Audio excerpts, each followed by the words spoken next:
Connosco hoje em estúdio temos a pianista portuguesa Joana Gama. Olá, Joana. Bom dia. Começamos talvez esta entrevista com um primeiro momento musical. O que é que vamos escutar? Vamos ouvir um pequeno excerto da peça Vexation, de Erik Satie.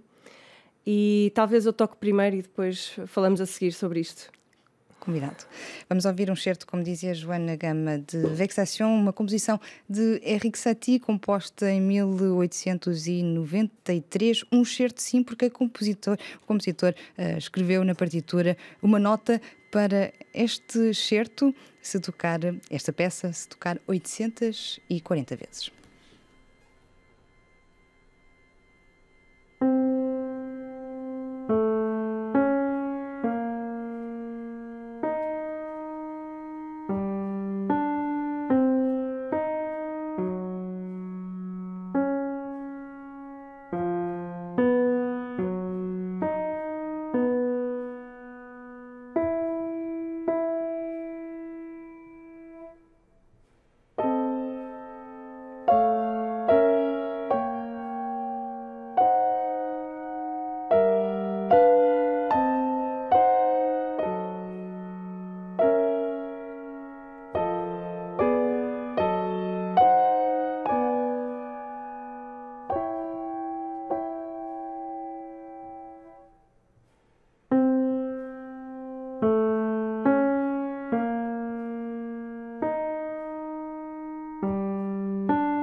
Um excerto de Vexation de Erik Satie, aqui interpretado por Joana Gama.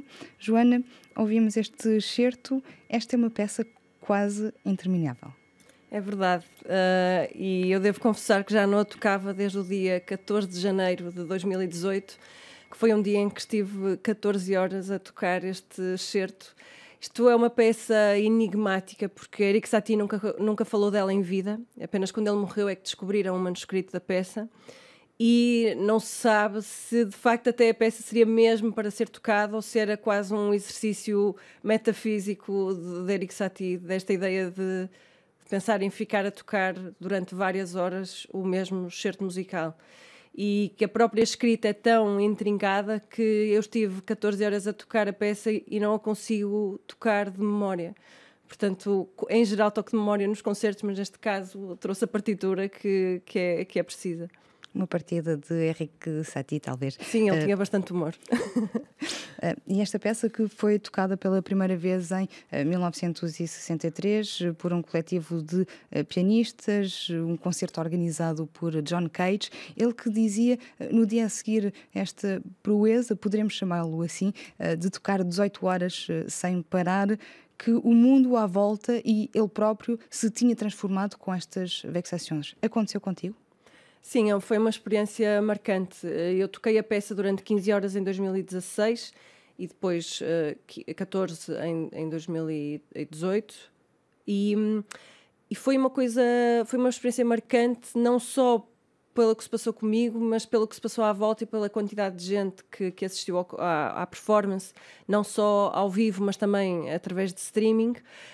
Eu ainda hoje, quando encontro algumas pessoas na rua que já não me veem há imenso tempo, a primeira coisa que me falam é dessa performance. Foi uma coisa marcante as pessoas assistirem a este esforço meu, que por um lado foi violento em termos físicos e psicológicos também. A determinada altura eu estava a tocar e pensava, mas como é que eu me meti nisto a tocar esta peça durante tantas horas?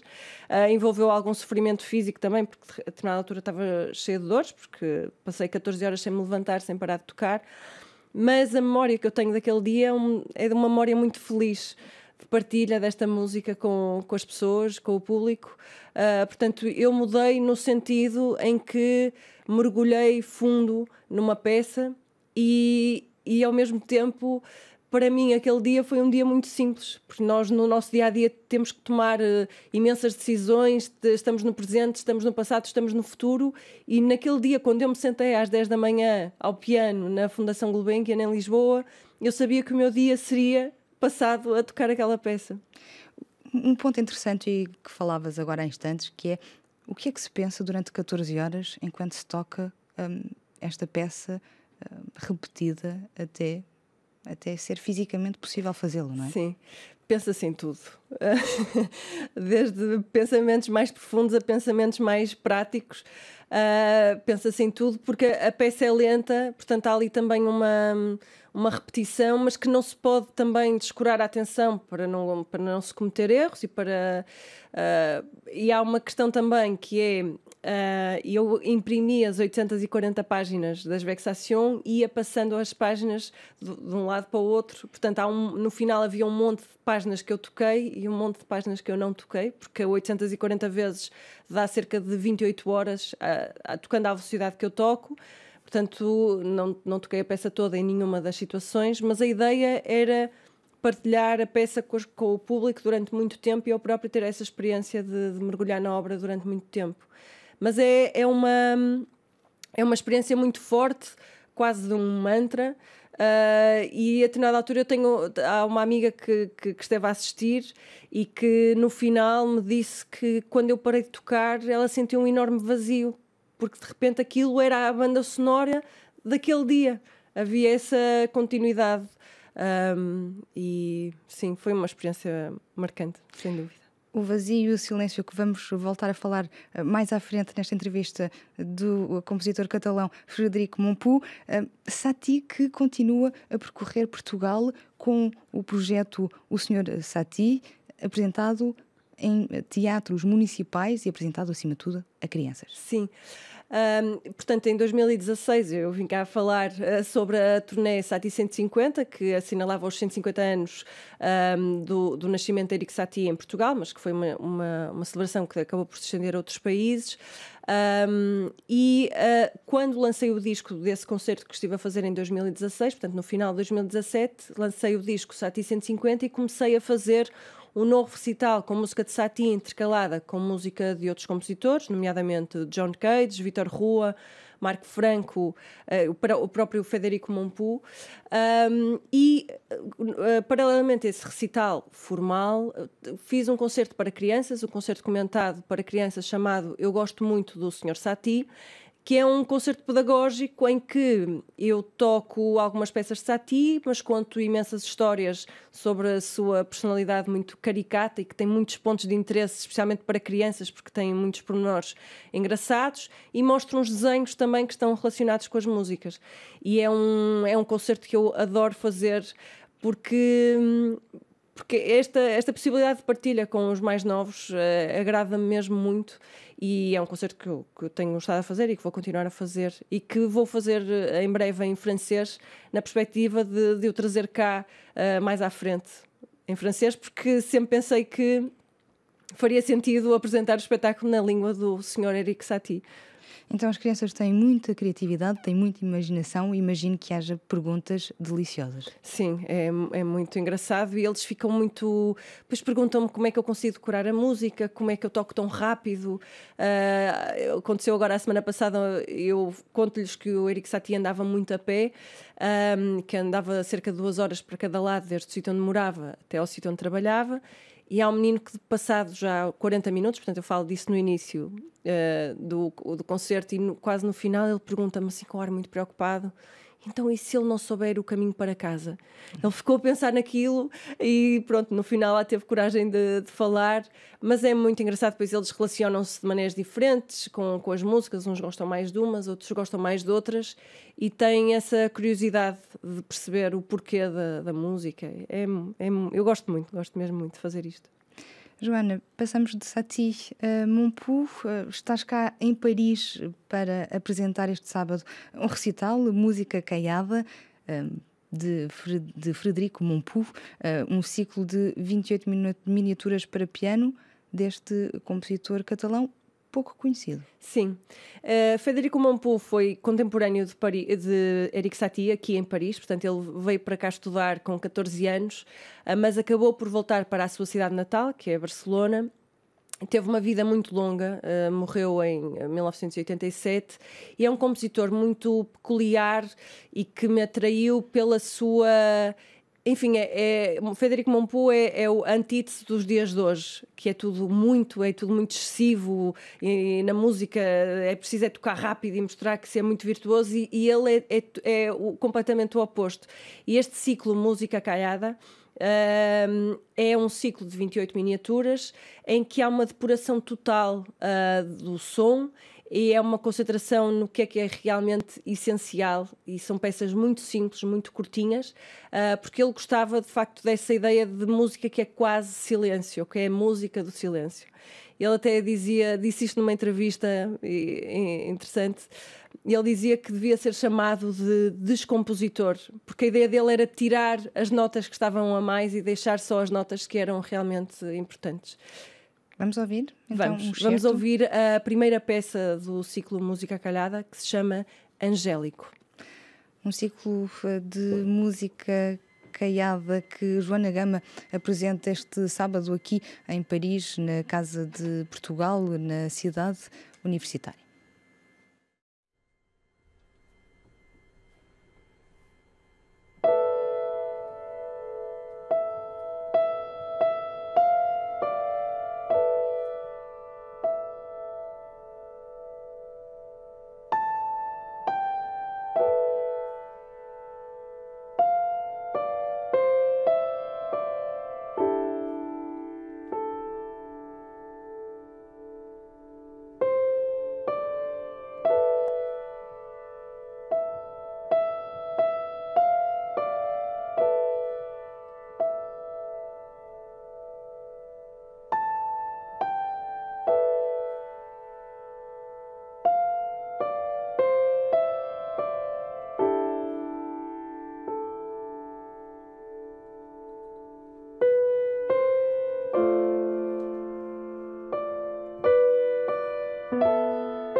Concerto de música caiada do compositor catalão Frederico Montpou, aqui interpretado pela pianista portuguesa Joana Gama.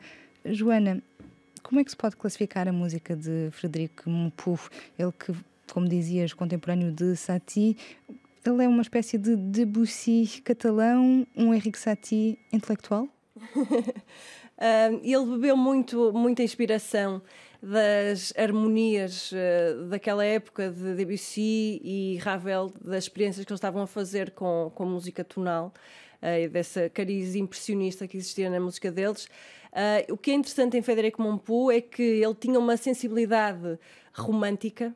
Portanto, a grande referência dele era Frédéric Chopin, mas enquanto que Chopin tinha todo aquele rendilhado à volta da música que nós ouvimos, por exemplo, nos noturnos, Federico Mompou não, ele queria de facto uma música muito simples, muito próxima da infância, e havia esta ligação, tanto Federico Mompou como Satie.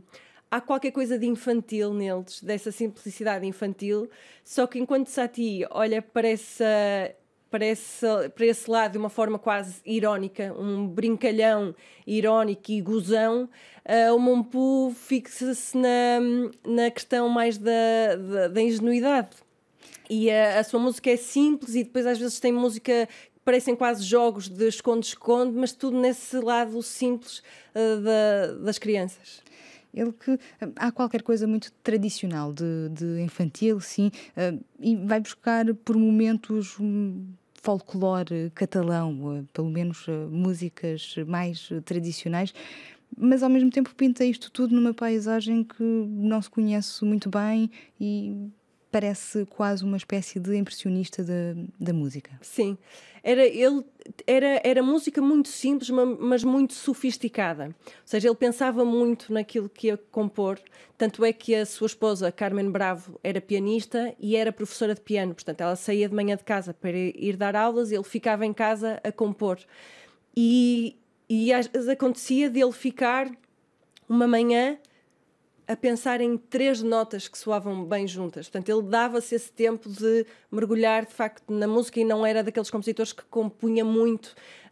Portanto, cada nota tinha a mesma importância e é um grande desafio tocar por isso mesmo.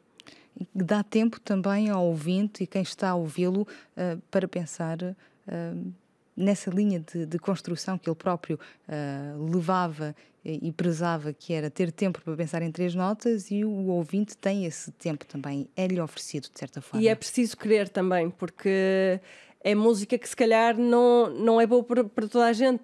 Se calhar a gente prefere uma música mais de entretenimento, que a faça até sair de si, e esta música é muito mais uma música de introspecção.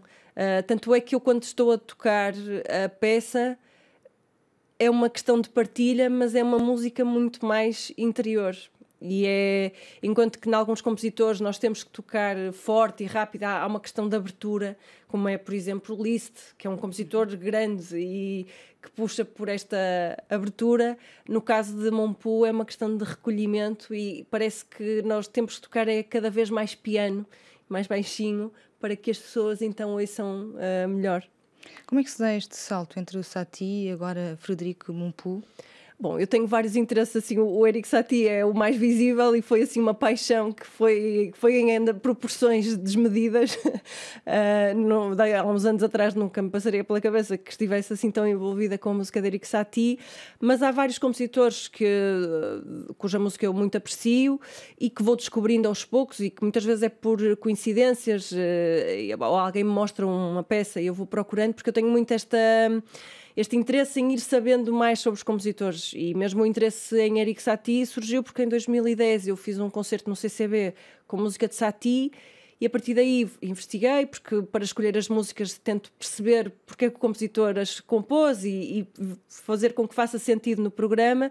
Bom, e quando comecei a ler sobre Erik Satie fiquei fascinada e continuo até agora. E Mompou aconteceu porque de facto houve amigos que mostraram a música dele, e em 2015 fiz no Museu Gulbenkian num concerto que ia incluir música de Mompou e de outros compositores, mas fiquei tão fascinada com a música dele que acabei por fazer um recital só com a música de Mompou, ao que dei o título Música em Estado Puro. E enfim, também continuou a crescer esse interesse, e então agora em janeiro fiz o ciclo Música Calhada que farei aqui sábado e que continuarei a tocar também. Música caiada, portanto música silenciosa, porque segundo Frederico Mompou apenas se pode ouvir uma parte interior da composição. O que é que isto significa, Joana? Porque ele dizia que às vezes o que é importante é o que está entre as notas. Ou seja, há mesmo uma questão de... É preciso disponibilidade para tocar esta música e para ouvir. É uma música mesmo de recolhimento. E eu tive uma experiência muito bonita no verão, em que toquei uma parte deste ciclo numa igreja em Edimburgo, e tocar esta música numa catedral tem uma dimensão muito forte, e sentir também a música a ressoar, porque as catedrais têm muito mais reverberação que o normal, não é? Portanto, é uma música que precisa desse espaço também.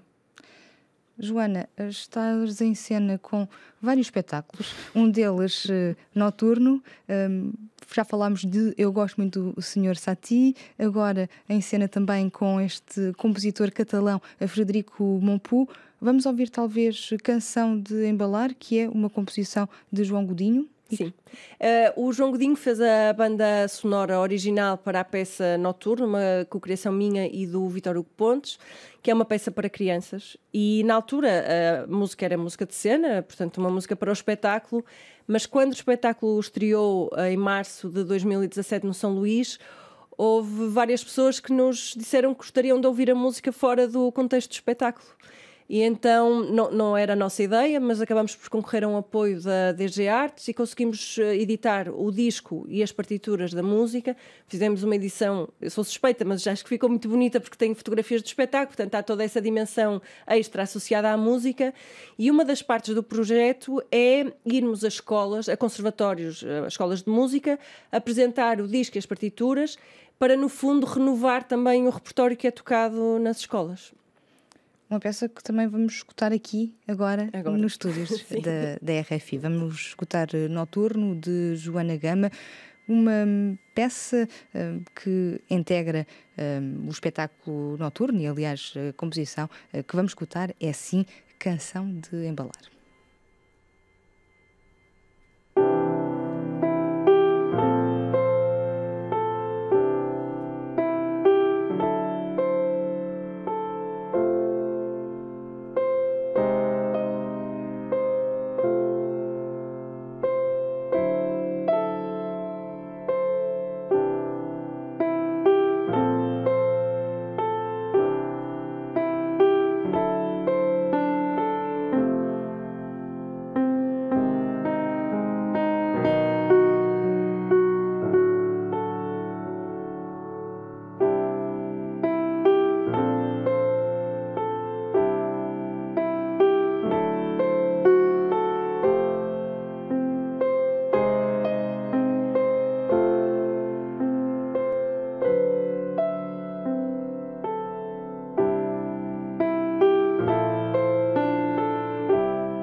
Canção de Embalar aqui nos estúdios da RFI, interpretação de Joana Gama, uma peça que está presente numa criação, num espetáculo noturno, um trabalho que está em itinerância. É verdade. O espetáculo estreou em 2017, mas continua em itinerância. Estivemos recentemente em turnê na Bélgica e apresentamos também o espetáculo aqui em França, na Ópera de Lille. Na próxima semana estaremos em Lolé. Em março fazemos a reposição do espetáculo no Teatro São Luís, em Lisboa. Em novembro iremos a Évora e em dezembro faremos a reposição do espetáculo no Campo Alegre, no Teatro Municipal do Porto. Sim. A minha questão, e para terminar esta entrevista, tocar em cena, mais do que acompanhar, é também uma interpretação de um papel em palco. O papel de pianista, talvez outros papéis se juntem a esse. O que é que muda neste espaço que ocupas ao piano, num recital, num concerto ou então numa peça de teatro? Muda muita coisa, mas é muito importante ter estas dimensões diferentes relacionadas com o piano, porque depois eu levo toda essa experiência também para os recitais, em que é tudo mais formal, mas essa forma de estar em palco, de diferentes formas, é muito enriquecedor.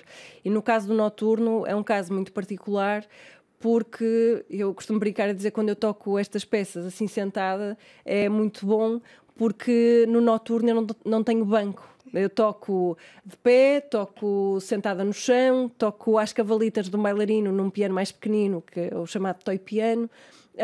Enfim, há toda toco com o piano a ser empurrado, portanto eu vou atrás do piano a tocar, porque a ideia, quando fizemos este espetáculo, é que teria de haver um piano em palco. Portanto, isso era assente, e no fundo o espetáculo foi construído à volta do piano e quais eram as potencialidades do instrumento em termos cenográficos.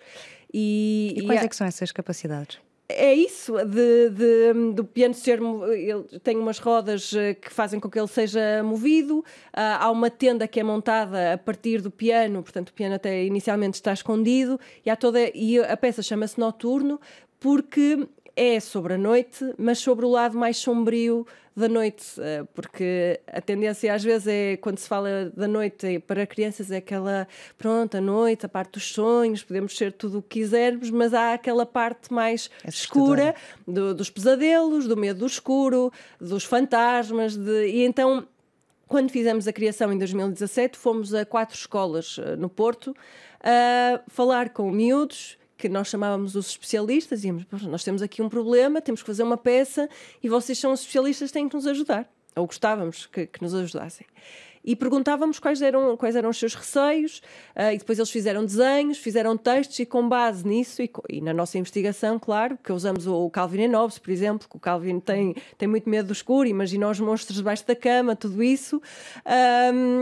Construímos este espetáculo que tem a ver com isso, que é, por um lado, mete um bocadinho de medo, portanto, e isso acontece porque também era essa ideia de criar essa sensação em palco, mas no fundo é tudo desconstruído, e a ideia que queremos no fundo passar é que às vezes a nossa imaginação é muito pior do que a realidade, e que vem tudo muito da nossa cabeça. Muito obrigada, Joana. Eu é que agradeço, obrigada. Joana Gama, que regressa aos palcos aqui em Paris, apresenta este sábado o recital Música Caiada de Frederico Mompou, aliás, na Casa de Portugal, na cidade universitária, cá em Paris.